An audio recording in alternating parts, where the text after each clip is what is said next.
Hey guys, in today's video I bring you an impressive and impossible to ignore story.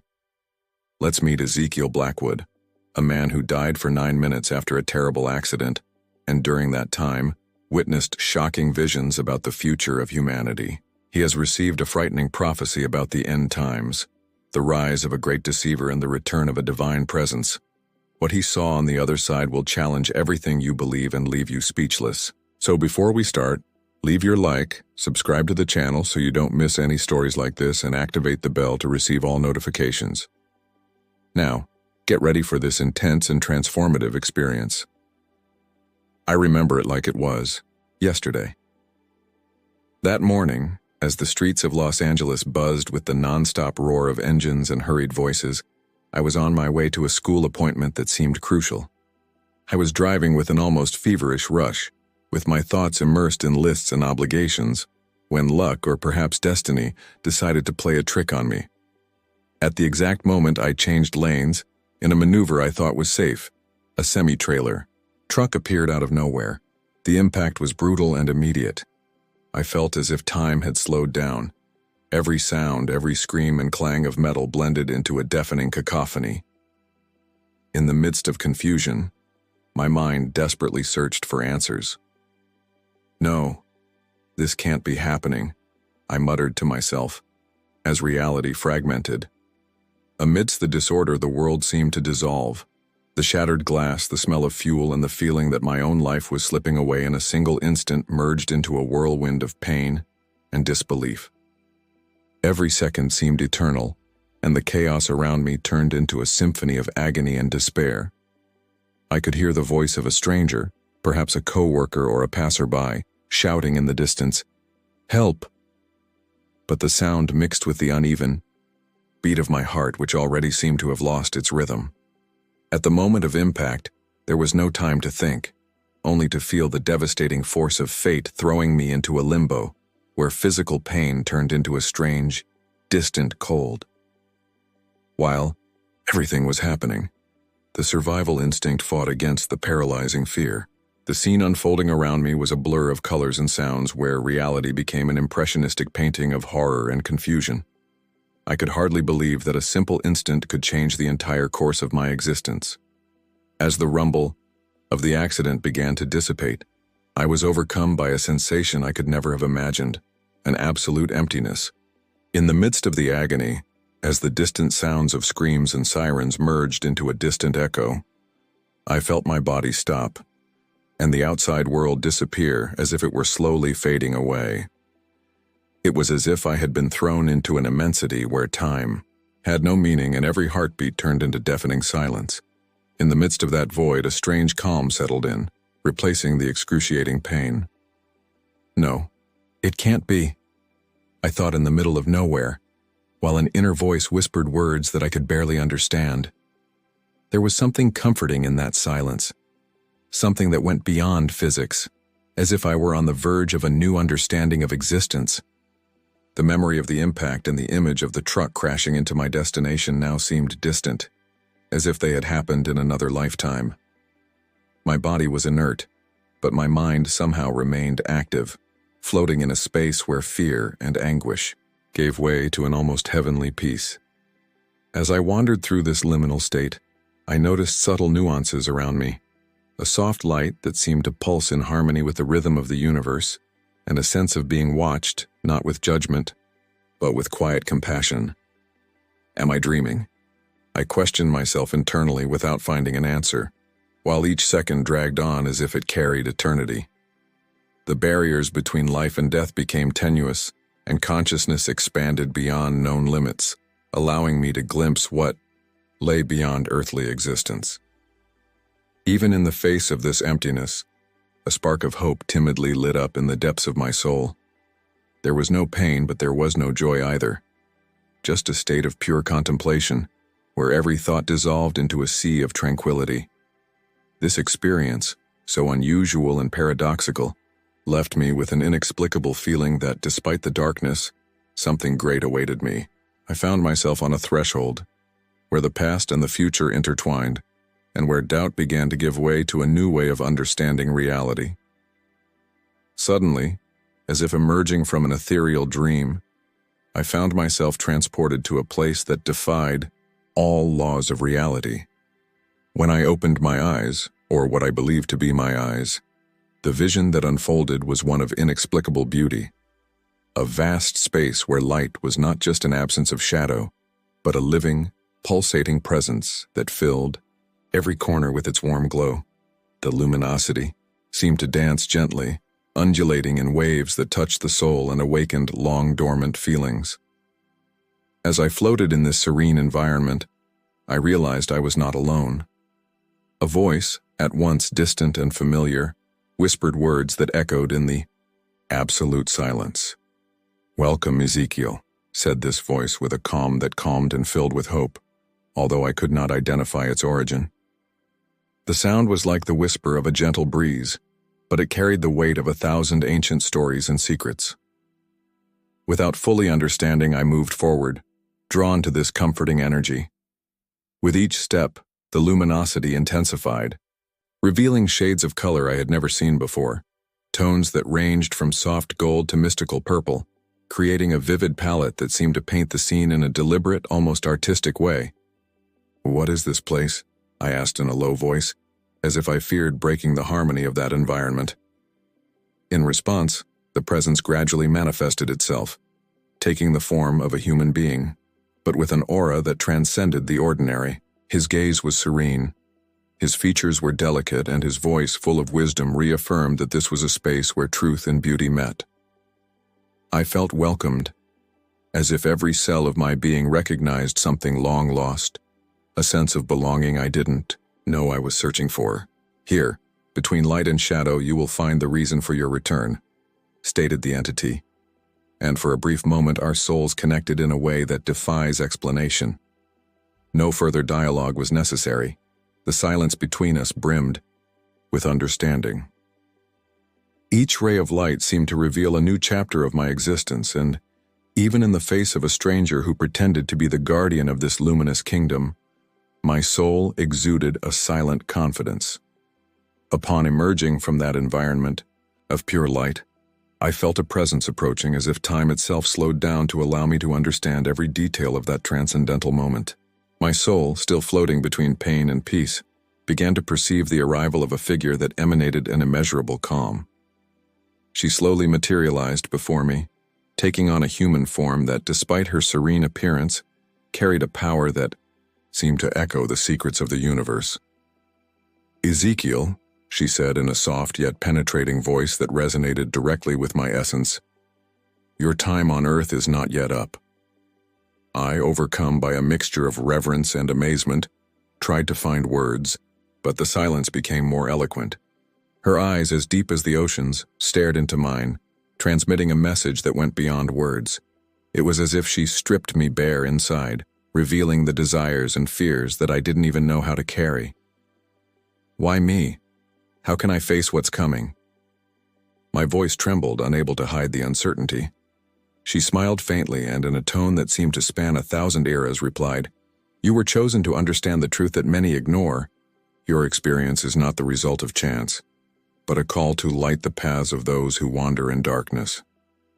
With each word, the intensity of that encounter transformed into a current of energy that pulsed inside me, connecting me to something much greater than I could ever imagine. As we spoke in a dialogue that transcended space and time, I could see that each word carried the weight of ancient revelations and future promises. His teachings were not merely advice, but coded instructions for me to find the strength I needed to face the trials that lay ahead. The feeling of being understood and, at the same time, about to embark on a journey of discovery filled my heart with a mixture of hope and fear. The divine encounter was consummated not only in dialogue, but in the silent union of our souls, sealing a pact that would shape not only my destiny, but possibly the course of humanity. The feeling of peace I felt began to give way to a restlessness that pulsed inside me. That was when, suddenly, the divine presence intensified its communication, and in the midst of this almost meditative state, I began to hear words that seemed to come from a source that transcends time. The words were clear, as if an invisible force was unrolling an ancient scroll before me. "Listen, Ezekiel. the voice whispered with calm authority. The ancient prophecies are not mere tales, but rather the map that will guide the destinies of humanity. As these words echoed, images formed in my mind, glimpses of a rebuilt holy city, as if every stone carried the memory of ages past, and of a period of waiting that would culminate in the coming of a savior. I felt a chill down my spine and, at the same time, a burning flame of hope. Each time has its cycle, and yours has not yet ended, the voice continued, revealing that after a period of peace, there would be a week marked by 7 years of tribulation, a time in which the veils between the divine and the earthly would become thinner. As the narrative unfolded within me, I visualized a prophet, a figure who seemed to capture the essence of each era, whose voice was able to unite past and future with almost divine precision. You will see empires rise and fall, and a great deceiver will arise, using signs and miracles to mislead those who have not prepared, said the voice, each word imbued with a truth that made me shudder. I tried to understand, between sighs and the rapid beating of my heart, whether this was a hallucination or a genuine revelation. Why show me this? I questioned with a mixture of fear and fascination. There was no immediate response, just a feeling that I should trust the flow of revelations. Each symbol, each fragment of image seemed destined to alert me and prepare not only my spirit, but that of everyone who still walks in this world, for what is approaching. The clarity with which those messages were presented convinced me that it was not a passing daydream, but a divine call to understand and propagate the truth that, although hidden for many, shone with an unmistakable light for those who dared to see beyond appearances. My mind opened to a whirlwind of images and sounds that seemed to come from distant times, as if the veil of time had suddenly been lifted.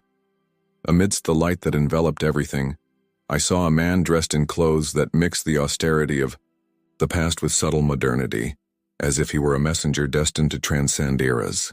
He walked towards me with steady steps, and I could hear his voice, deep and serene, resound in the ethereal space.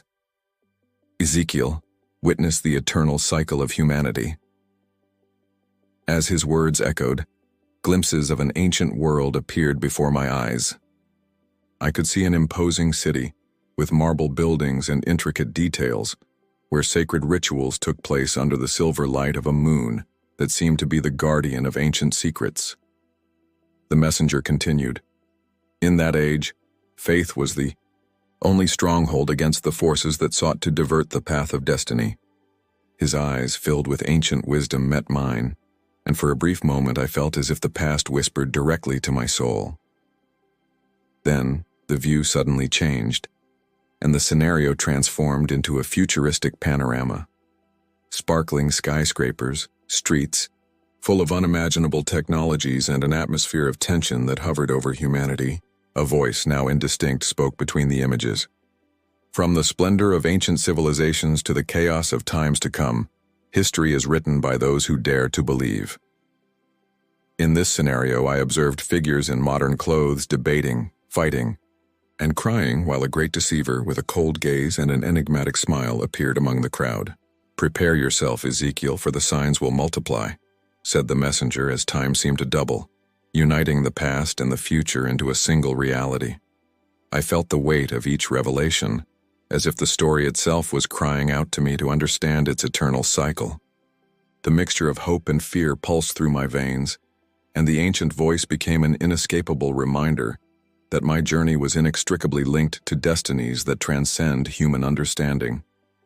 The shadow of the deceiver began to take shape in a subtle but unmistakable way, soon after the revelations that flooded my soul. I was still struggling to absorb the weight of the messages when I felt a shift in the air, as if a dark presence was sneaking up on me, challenging the light that had comforted me so much. Amidst a scenario that oscillated between the clarity of the teachings and the gloom of the unknown, a figure emerged. Mason Graves appeared with a calm posture and an enigmatic smile. His penetrating gaze seemed to read every corner of my being. "Ezekiel, do you really believe everything is that simple?" His voice sounded soft but full of irony, as if each word hid an abyss of intentions. I tried to maintain my composure, but my heart was racing in alarm. "What do you mean by that?" I asked, my voice shaking, trying to hide the insecurity that coursed through my veins. Mason just laughed, a sound that seemed to echo in a cold, distant chamber. Simplicity is an illusion, my dear. The truth, the one you glimpsed, is just one part of the grand spectacle. His words, laced with an almost seductive tone, challenged my newfound faith. As he spoke, images formed in my mind, crowds ensnared in deception, bright signs that masked perfidious intentions and subtle manipulation of hearts and minds.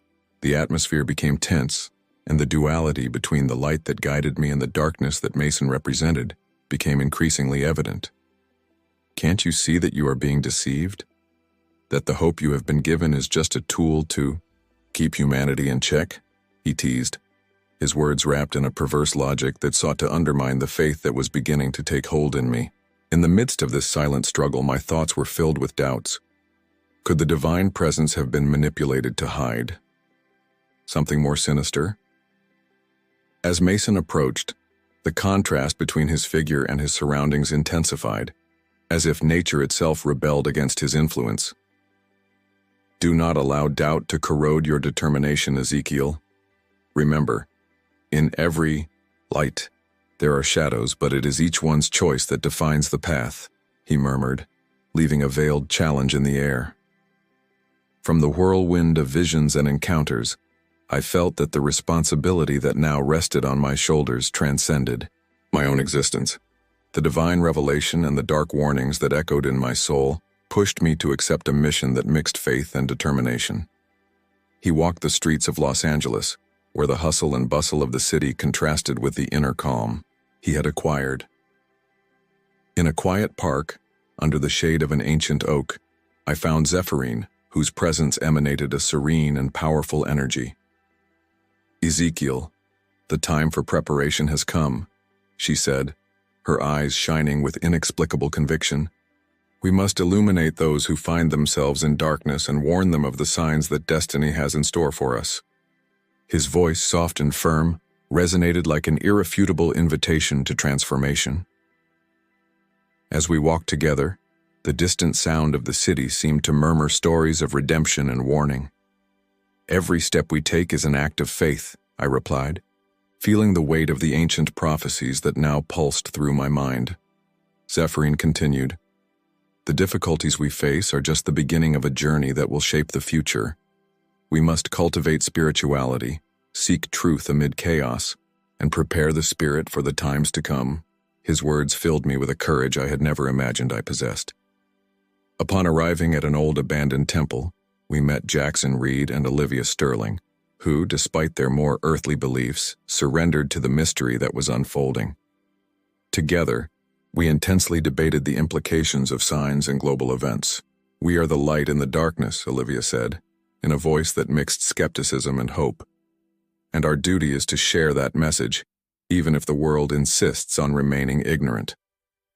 The dialogue flowed like a current of vital energy, transforming doubts into conviction and fears into unshakable determination. Between suppressed laughter and silent tears, I understood that our mission was to be messengers of a spiritual awakening. Preparation was not limited to rituals or prayers. It was a journey of self-knowledge, of rescuing the essence that united us with the divine. In a collective sigh, we vowed to face the impending challenges, aware that the real battle would be fought within each heart. As dusk took over the horizon, hope flickered like a promise that, even in the face of tribulations, light would prevail. A sense of mission invaded every fiber of my being, and as the city lights merged with the twilight shadows, an unwavering determination began to take hold. With Zephyrine, Jackson, and Olivia by my side, we understood that our journey would not only be a search for truth, but a wake-up call for those trapped in a spiritual slumber. We walked along silent streets and avenues lit by distant headlights, discussing the signs and omens unfolding in the world. Zephyrine, in her voice soft but full of conviction, said, "Every step we take, every word we share, is a seed of light, destined to blossom in sleeping hearts." Olivia, her eyes shining with a mixture of skepticism and faith, added, "It's not just about interpreting the signs, but about transforming the very essence of whoever receives them. We need to show that even in the face of adversity, there is a path to redemption. Jackson, always practical, reinforced the importance of uniting reason and spirituality, stating that preparation would not be an impulsive act, but a continuous commitment to inner evolution.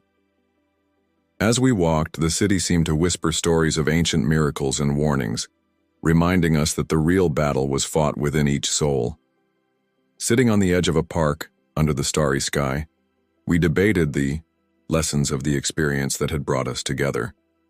"This is the time to connect with the divine and be beacons of hope," I declared, feeling the weight and grandeur of our destiny.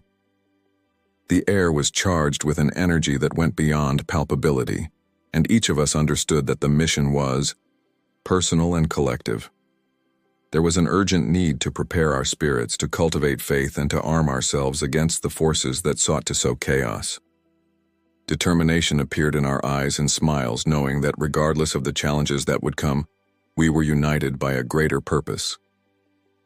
As night settled over the city, we gathered in an old community center where the worn walls bore witness to stories of faith and resilience. Me, Zephyrin, Jackson, and Olivia, with our eyes fixed on a future that looked uncertain, felt the urgency of our mission.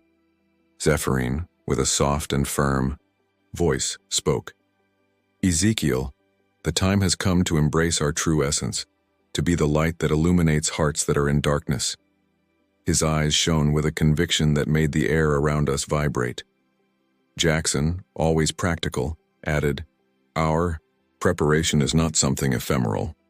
It is a profound transformation, an internal change that manifests itself in every act of love and every gesture of courage." Olivia, with her mix of skepticism and hope, mused, "While science can explain physical phenomena, it will never uncover the essence that drives us to transcend our limitations. We need to cultivate the spirit and strengthen our faith to face what is to come." Amid these statements, the silence was filled with palpable energy, as if time itself awaited our decision. I remembered every word of the divine revelations, the certainty that it was not a mere imagination, but a call to transform the world. "We cannot ignore this truth," I murmured, feeling the weight and responsibility of our mission. "We must be beacons of hope, spreading the seed of faith wherever it is lacking." Each of us knew that from now on, our lives would never be the same. Determination was present in our eyes and hearts, and we decided that our journey would be dedicated to awakening humanity to a new dawn, a time where light would overcome the shadows. With the gentle sound of the wind coming through the ancient windows and the promise of an eternal kingdom of peace pulsing through our souls, we traced the first steps of a journey full of challenges, but also infinite possibilities.